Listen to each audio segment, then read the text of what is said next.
그 세금을 걷는 세리들이 자기들이 걷어야 될 세금 이상의 것들을 걷고 어느 곳에서는 이렇게 바리게이트를 쳐놓고서 통행세를 내라 이런 식으로 했기 때문에 그들이 이곳에 뺏기고 저곳에 뺏기고 가진 것도 없는데 이것 뺏기고 저것 뺏기고 그래서 실제적인 사람들의 삶이 고리대금을 또 사용하게 되고요. 그리고 그것을 갚지 못하니까 결국에는 노예로 전락하는 사람들이 굉장히 많았던 그런 시대에 예수님께서 사시는 것이에요. 그러니까 사회적 전반으로 일반 백성들은 말 그대로 먹을 것도 없고 입을 것도 없고 그것을 하루하루 걱정하고 살아가야 될 그런 상황에 이르렀던 것입니다. 그런데 생각해 보십시오. 우리가 먹지 못하면 무엇이 찾아옵니까? 병들기 쉬운 거예요. 그래서 환자들이 속출을 하게 되는 것이고요. 그렇게 쪼들리고 어둠 가운데 살아가다 보니까 정신적으로도 굉장히 위축감을 갖고 있는 사람들이었고 그 가운데 또 귀신 들린 사람들도 굉장히 많았던 것으로 우리들은 알게 됩니다. 그 모습을 우리가 어떻게 좀 엿볼 수 있냐면 본문의 앞으로 조금 올라가셔서 10절 말씀을 보면 아주 생생하게 기록되고 있습니다. 아주 생생하게 10절 말씀을 한번 보십시오. 오늘은 성경을 많이 찾아보겠습니다. 앞으로도 가고 뒤로도 가고요. 띄워주는 것은 딱 한 구절밖에 없으니까 성경 펴시고 같이 이렇게 나누셨으면 좋겠습니다. 10절 11절 말씀을 보시면 이는 많은 사람을 고치셨으므로 병으로 고생하는 자들이 예수를 만지고자 하여 몰려왔음이로라. 더러운 귀신들도 어느 때든지 예수를 보면 그 앞에 엎드려 부르짖어 이르되 당신은 하나님의 아들이니이다 하니. 여기 사람들이 막 몰려왔다라고 그러잖아요. 정말 병든 사람이 정말 얼마나 많았고 귀신에 들린 사람들이 정말 얼마나 많았기에 이렇게 예수님께 그렇게 치유함을 받고자 원하는 사람들이 주님께 이렇게 많이 나왔을까?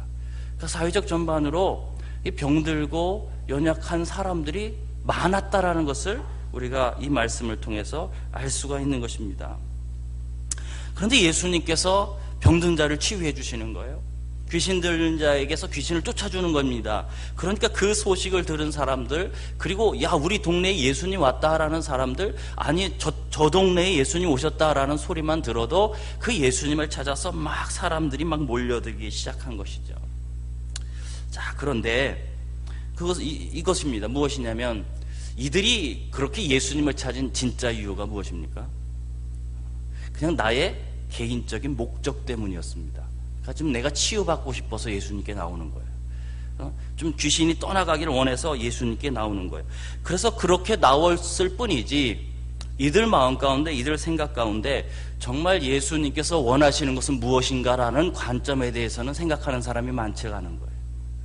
자꾸 예수님께 무엇인가를 원해서 찾아오는 것이지 예수님께서 나에게 지금 무엇을 원하실 것인가, 무엇을 원하고 계신가, 그것을 생각하는 사람들은 그리 많지 않았다라는 것입니다. 자, 그렇다면 예수님이 원하시는 게 무엇이었을까요? 지금 사람들이 몰려오고 있지만 그들을 치유해주고 있어요. 그들을 사랑하셨고 긍휼 때문에 치유하셨지만 사실은 정말 예수님이 하시고 싶은 일이 무엇이었을까? 1장 15절로 한번 넘어가 보십시오. 1장 15절 말씀, 마가복음 1장 15절 말씀을 우리 찾으셔서 함께 읽어보겠습니다. 함께 읽습니다. 시작. 이르시되 채가 땄고 하나님의 나라가 가까웠으니 회개하고 복음을 믿으라 하시더라. 조금 뒤로 가셔서 38절 말씀을 우리가 같이 한번 또 읽어보겠습니다. 38절입니다. 읽습니다. 시작. 이르시되 우리가 다른 가까운 마을들로 가자. 거기서도 전도하리니 내가 이를 위하여 왔노라 하시고. 이렇게 말씀하셨어요. 이 예수님께서 이 땅에 오신 이유는 병자 치유해 주시고 귀신 들린 자 치유해 주셔서 그들에게 이런 인기를 얻기 위해서 이 땅에 오신 것이 아닙니다. 그것을 원하신 것이 아니라 예수님께서 이 땅에 오신 이유는 하나님 나라 복음을 전파하고 선포하시기 위해서 이 땅에 오신 거예요. 예수님은 그거 하시겠다라고 말씀하시는 거예요. 그것을 위해서 내가 왔다라고 예수님께서 말씀하시는 거예요. 저에게는 형이 둘이 있습니다. 두 형이 정말 서로 성격도 다르고 다 다르거든요. 자주 티격태격도 하고. 근데 이제 제가 초등학교 다닐 때예요. 초등학교를 마치고 집에 이렇게 가려고 하면 이제 중학교 옆을 지나가야 했어요. 형들은 중학교에 다니는 거고요. 저는 이제 그 옆 길을 이제 지나서 가는 거죠. 그런데 이제 중학교와 제가 가는 길은 가까운 것은 아니고 개울을 하나 끼고 있고, 그리고 학교는 좀 언덕 위에 있습니다. 운동장이 언덕 위에서 보이는 거예요. 언덕 위에서 이렇게 내려다보면 집으로 가는 길이 이렇게 보이는 곳에 있습니다. 그러니까 제가 가방을 메고 아무런 생각 없이 그냥 집으로 이제 터덜터덜 가다 보면 어디선가 저를 부르는 소리가 들립니다. 성광아! 이렇게요.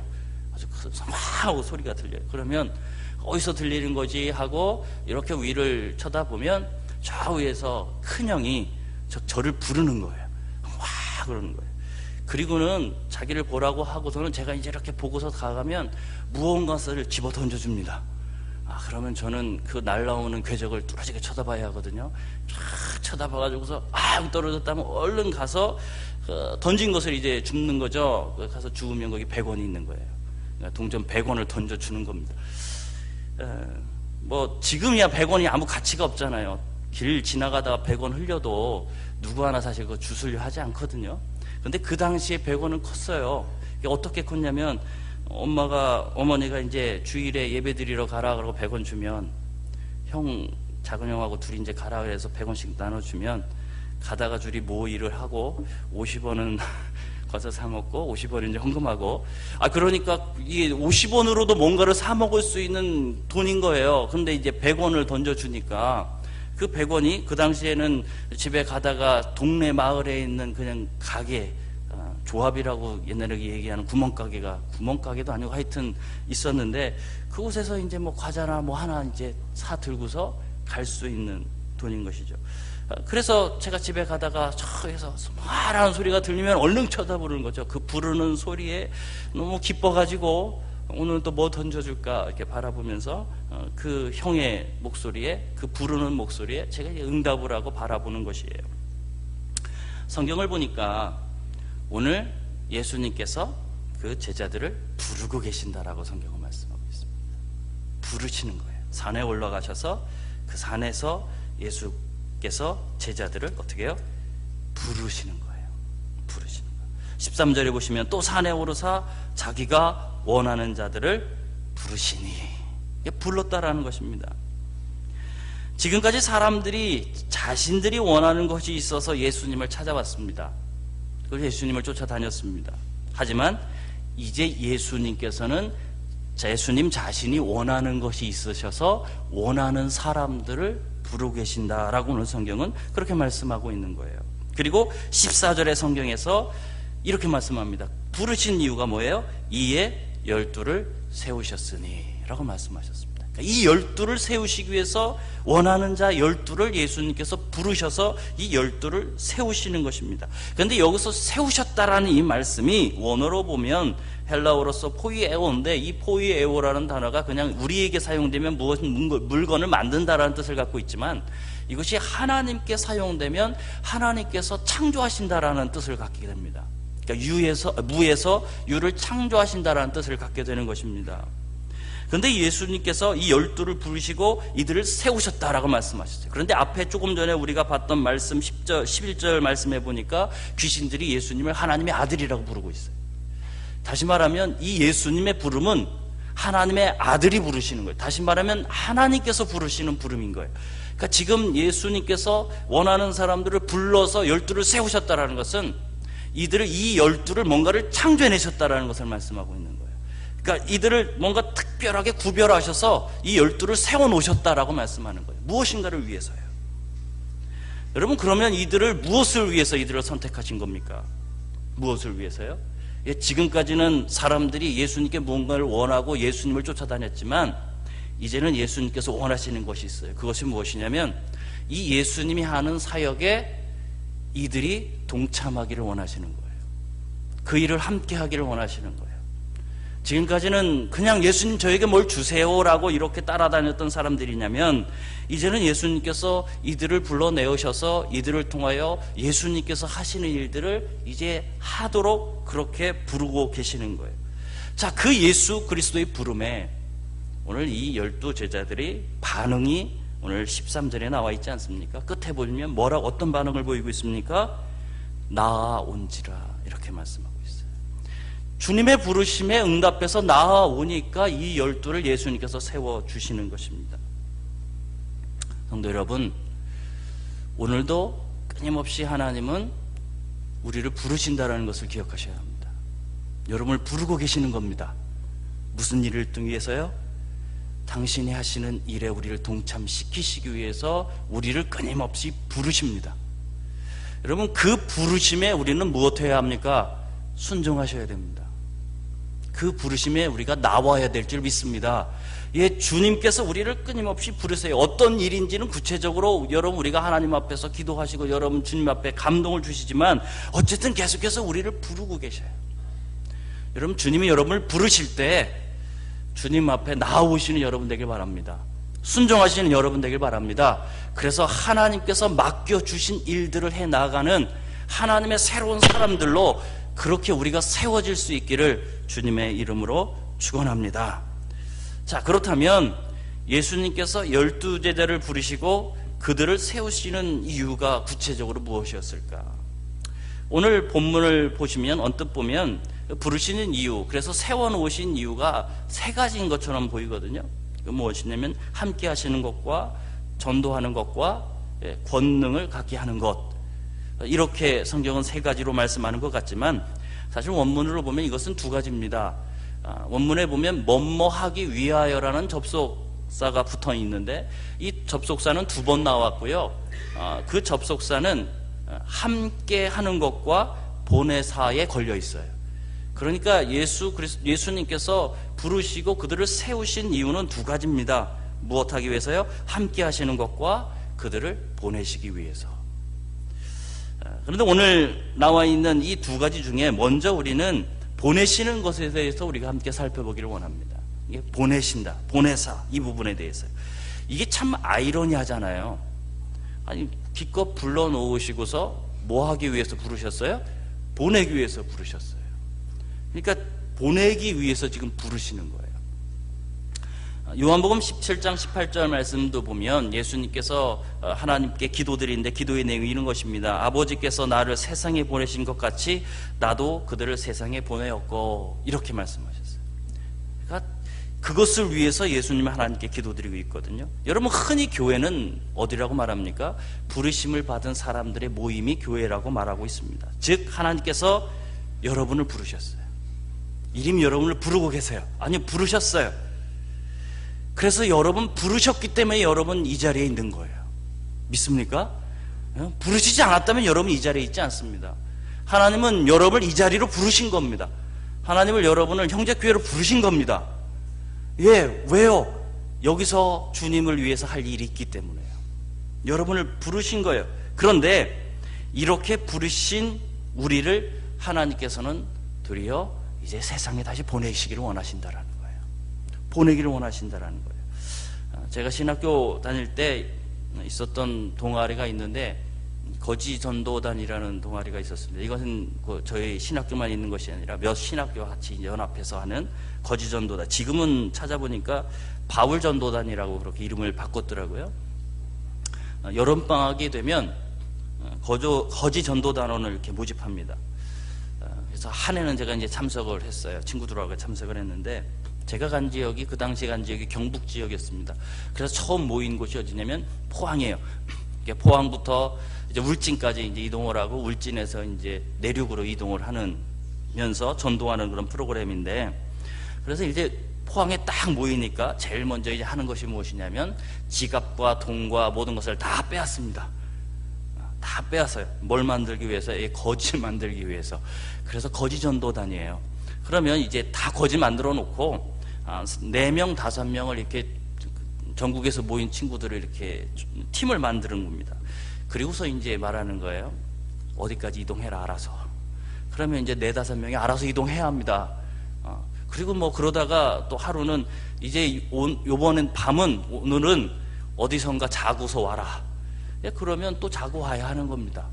또 밥도 알아서 먹어야 하는 겁니다. 그것이 이제 거지 전도단이에요. 그래서 그렇게 이동을 하면서 만나는 사람들에게 복음을 증거하고, 또 어느 지역에서는 다 같이 또 집합을 해서 모여서 그 지역을 또 전도를 하고. 그런데 안 될 것 같은데 다 먹고요, 다 다 이동을 하고요. 잠도 다 자고요. 그러더라고요. 마태복음 6장, 이 마가복음 6장, 이 성경에 좀 뒤로 나가서 마가복음 6장에 보시면 예수님께서 제자들을 둘씩 짝습니다. 그리고 이제 파송하는 말씀이 나오는데 8절, 9절 말씀을 보시면 이렇게 말씀하잖아요. 명화시대 여행을 위하여 지팡이 외에는 양식이나 배낭이나 전대의 돈이나 아무것도 가지지 말며 신만 신고 두 벌 옷도 입지 말라. 거지돈도 다니에요. 그렇게 둘씩 보내는 모습을 보이겠습니다. 자, 그러면 그렇게 이 제자들을 둘씩 보내서 예수님께서 무엇을 하기를 원하시는 겁니까? 뭐 하려고요? 오늘 본문으로 돌아오시면 14절 하반절부터 15절까지 말씀하면 이렇게 말씀하고 있습니다. 또 보내사, 보내시는 거죠. 이게 보내서 뭘 하기 원하시는지 말씀하는 겁니다. 보내사 전도도 하며 귀신을 내쫓는 권능도 가지게 하려 함이로라.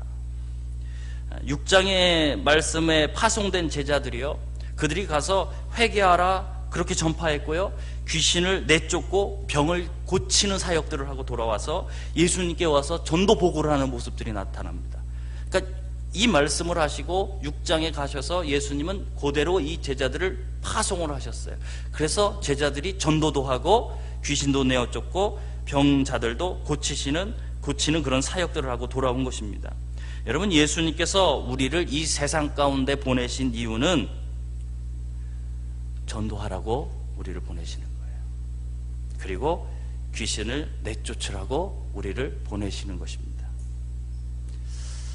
예수님께서는 하나님 나라가 가까이 왔다라고 사실 선포하셨어요. 그것이 처음에 주님께서 사역하시기 전에, 사역하실 때 말씀하신 거예요. 조금 전에 우리가 읽었던 1장 15절 말씀이 그 말씀입니다. 자, 그 당시에 이 예수님의 선포가 사실 복음이었습니다. 천국이 가까웠다라는 것이요. 왜 그러냐면 예수님의 사역을 볼 수 있듯, 예수님께서 사역하신 걸 볼 수 있더니 이 백성들은 죄와 사망과 가난과 질병과 귀신에 눌려있는 사람들이었습니다. 처음에 우리가 10절 말씀 보지 않았습니까? 10절 11절 말씀. 그러니까 이 백성이 그렇게 이 죄의 그런 세력에 눌려 있었다라고요. 그런데 하나님 나라는 무엇이냐면, 그 하나님의 나라는 어떤 이런 부위가 보이는 이런 나라가 아니라 하나님의 통치를 얘기하고 있는 겁니다. 그래서 생각해 보십시오. 사단에 눌려 있고 죄에 눌려 있고 사망에 눌려 있고 그런 병에 눌려 있고 귀신에 눌려 있는 지역에 주님의 통치, 하나님의 통치가 임한다면 어떤 일이 이루어지겠습니까? 그들이 다 해방받는 거예요. 그 눌림에서부터 그들이 자유함을 얻는 것입니다. 죄로부터 자유함을 얻고 병으로부터 자유함을 얻고 귀신으로부터 자유함을 얻고, 오늘 본문에서 전도와 함께 귀신 쫓는 권능을 따라서 말씀하고 있는 것은 다른 것이 아닙니다. 그 권능에 집중하라는 말씀이 아니고, 다른 말이 아니라 하나님 나라의 복음은 말뿐이 아니다. 그 복음은 실제적인 변화를 일으킨다라는 것을 보여주고 있는 거예요. 그러니까 그리스도의 복음을 전한 그 복음이 실제라는 것을 보여주는 것입니다.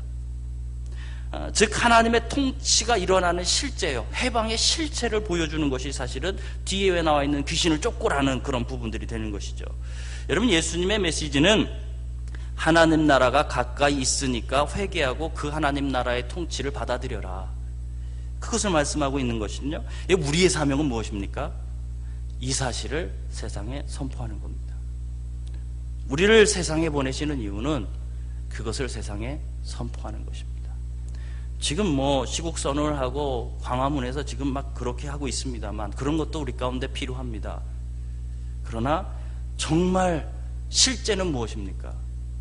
악한 영에 의해서 나라가 눌려 있는 거 아니겠습니까?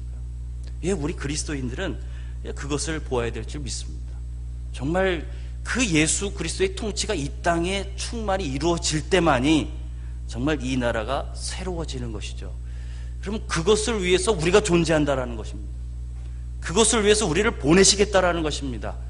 여러분, 그리스도의 복음, 이 하나님의 복음을 전파하기 위해서 우리를 부르셨고 지금 우리를 보내시기를 원한다라는 것을 여러분 기억하셔야 합니다. 여러분, 우리는 사명자입니다. 여러분, 나 사명자입니다. 여러분, 우리를 보내시고 계시는 것입니다.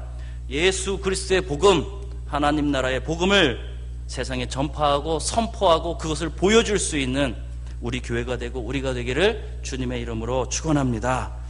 자, 그런데요, 오늘 성경을 보면 예수님께서 12제자를 세우시는 또 하나의 이유가 있다라고 우리 가운데 말씀하시는 거예요.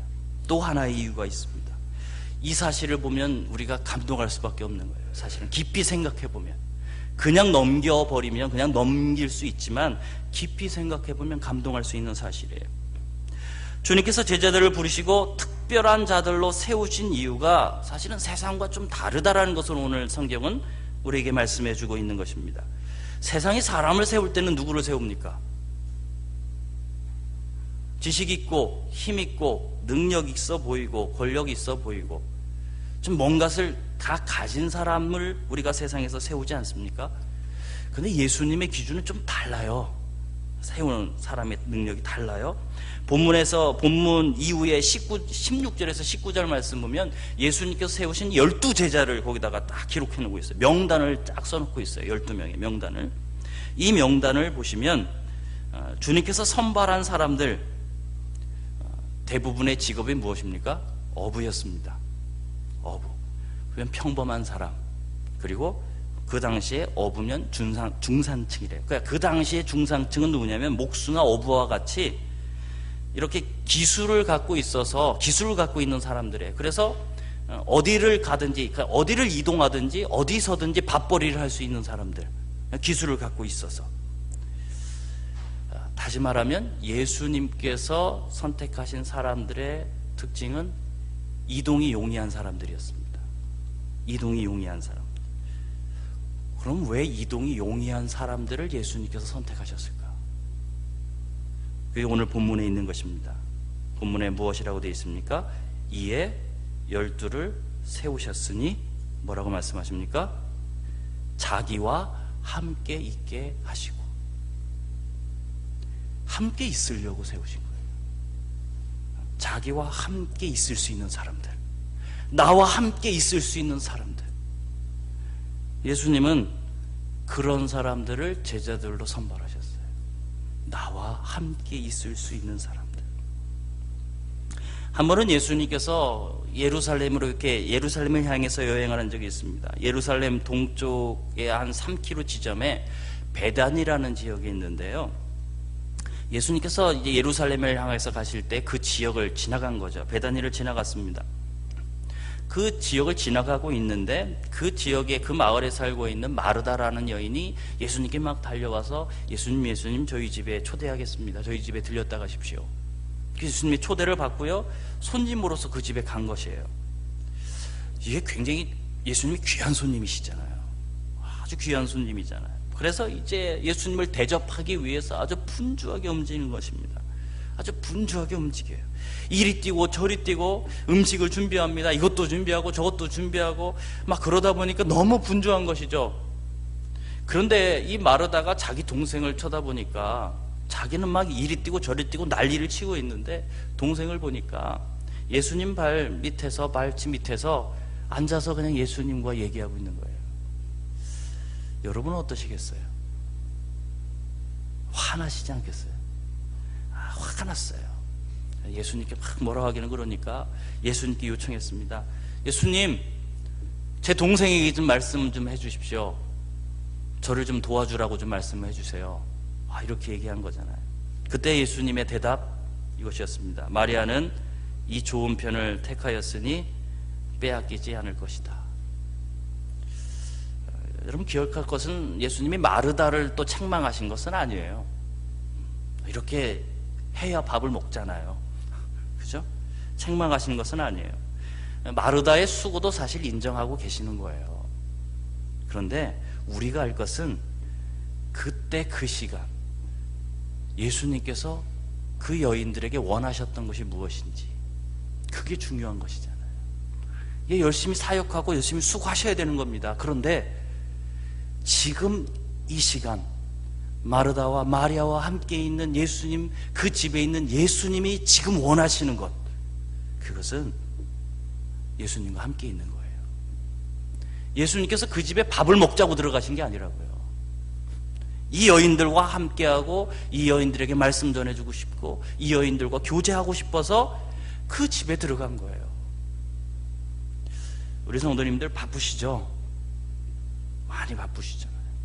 그런데 정말 주님께서 원하시는 것이 무엇일까를 우리는 생각하셔야 돼요. 나에게 지금 원하는 것이 무엇일까? 그 분주하고 바쁜 일을 내려놓고 주님이 나와 좀 함께 하자라고 말씀하시지 않겠습니까? 일단 좀 다른 건 모르겠지만 나와 좀 함께 좀 하자. 나와 좀 만나보자. 주님은 우리와 함께 하기를 원하십니다. 함께 있기를 원하시고 함께 대화하기를 원하시고 함께 이해하게 하기 원하시고 함께 있기를 원하시는 거예요. 그것이 주님께서 제자들을 부르신 첫 번째 이유예요. 사실은 함께 있으려고.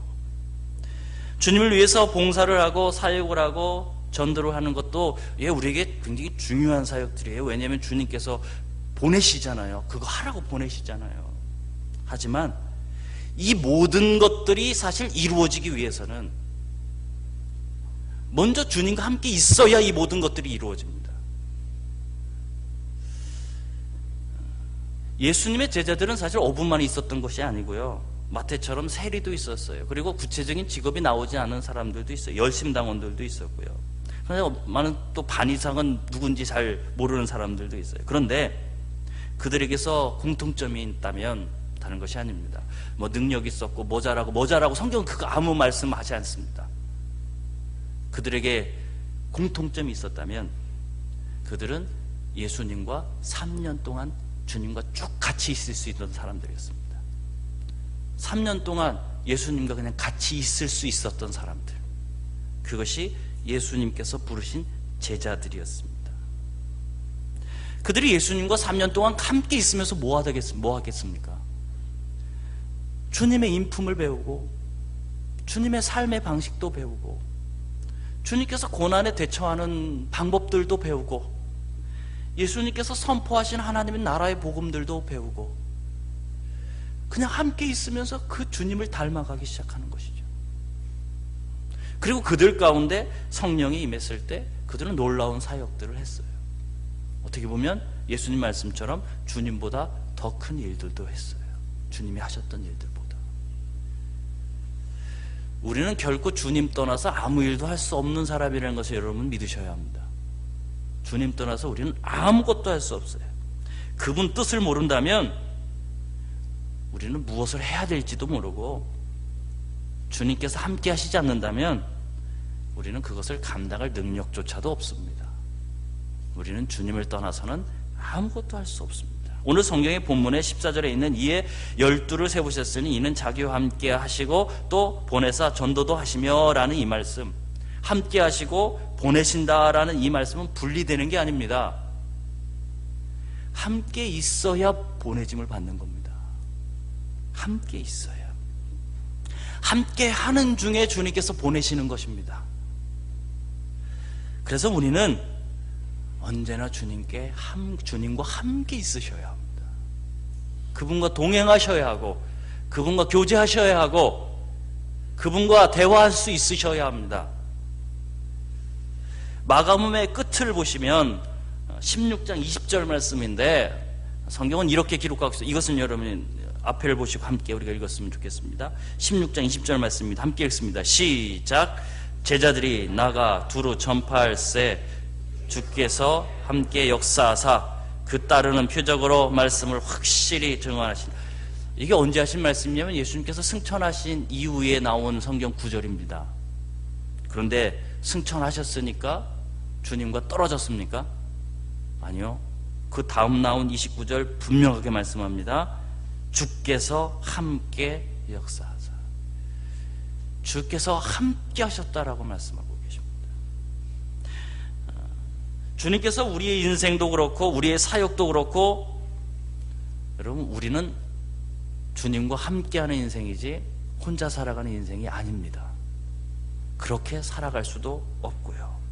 그래서 주님은 언제든지 우리와 지금 함께하길 원하십니다. 모든 걸 함께하기를 원하신다고요. 이 자리도 함께하기를 원하시지만 이 예배를 마치고 여러분이 가는 그 자리에서도 주님은 여러분과 함께 하기를 원하십니다. 그 주님과 함께하는 그거로부터 우리의 모든 것들이 시작되는 것입니다. 마태복음 마지막도 그렇게 마무리하잖아요. 대사명을 말씀하시면서 명령을 하시면서 내가 세상 끝날까지 항상 너희와 함께 있을 것이다. 여러분, 그럴 정도로 우리 주님은 여러분과 함께하기 원하십니다. 여러분은 지금 주님과 함께 하십니까? 여러분의 집에서도, 직장에서도, 여러분이 있는 삶의 자리에서 우리 성도님들은 주님과 함께 하십니까? 어디에 있든, 여러분 무슨 일을 하든 여러분 주님과 함께 있으셔야 합니다. 주님과 함께 하셔야 합니다. 사역의 자리에 있든, 그 자리가 아니든, 세상의 직업의 자리에 있든, 가정의 자리에 있든, 어디에 있든지 우리는 주님과 함께 해야 합니다. 여러분, 그렇게 주님과 동행하는 여러분 되기를 주님의 이름으로 축원합니다. 기도드리겠습니다.